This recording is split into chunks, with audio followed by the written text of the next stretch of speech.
হাই friends, মই সাগৰিকা। আজি আপোনালোকৰ কাৰণে অন্য এটা ৰেচিপি লৈ আহিছোঁ।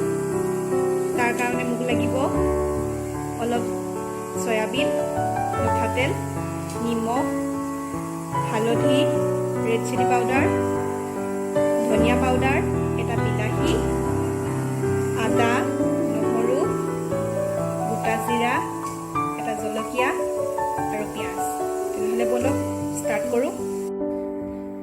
প্ৰথমতে মই সয়াবিনখিনি এনেদৰে এটা পেষ্ট বনালোঁ আৰু বিলাহী, আদা, নহৰু, পিঁয়াজ, জলকীয়াখিনিও এটা পেষ্ট বনালোঁ।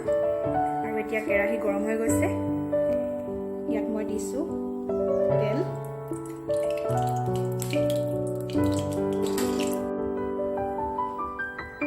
তেলখিনি গৰম হৈ গৈছে।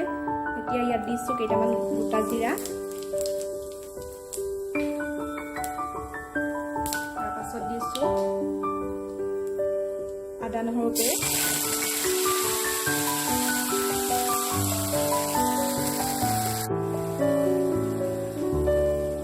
এই পেষ্টটো দিয়াৰ পাছত ইয়াত দিছোঁ ৰেড চিলি পাউডাৰ,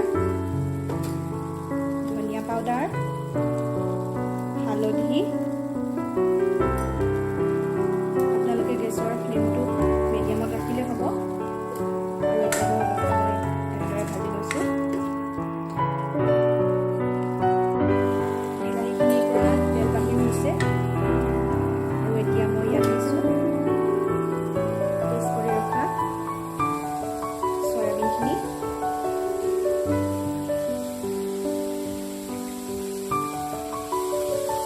তাৰপাছতে দিছোঁ সোৱাদ অনুসৰি নিমখ।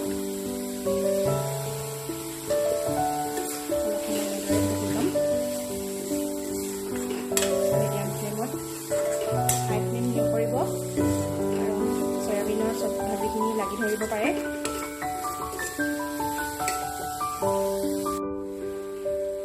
সয়াবিনখিনি যদি ভাজি থাকোঁতে আপোনালোকৰ অলপ শুকান হোৱা যেন লাগে, তেতিয়া আপোনালোকে ইয়াত অলপ পানী দি দিব। মই ইয়াত অলপ পানী দিছোঁ আৰু ভালদৰে এতিয়া 10 মিনিটমানৰ কাৰণে সিজিবলৈ দিম। এয়া মোৰ সয়াবিনৰ টেষ্টি চব্জি হৈ গ'ল। যিসকলে বেয়া পাই খায় তেওঁলোকে ঘৰত নিশ্চয় ট্ৰাই কৰি চাব। তেনেহ'লে আকৌ নেক্সট এটা ভিডিঅ'ত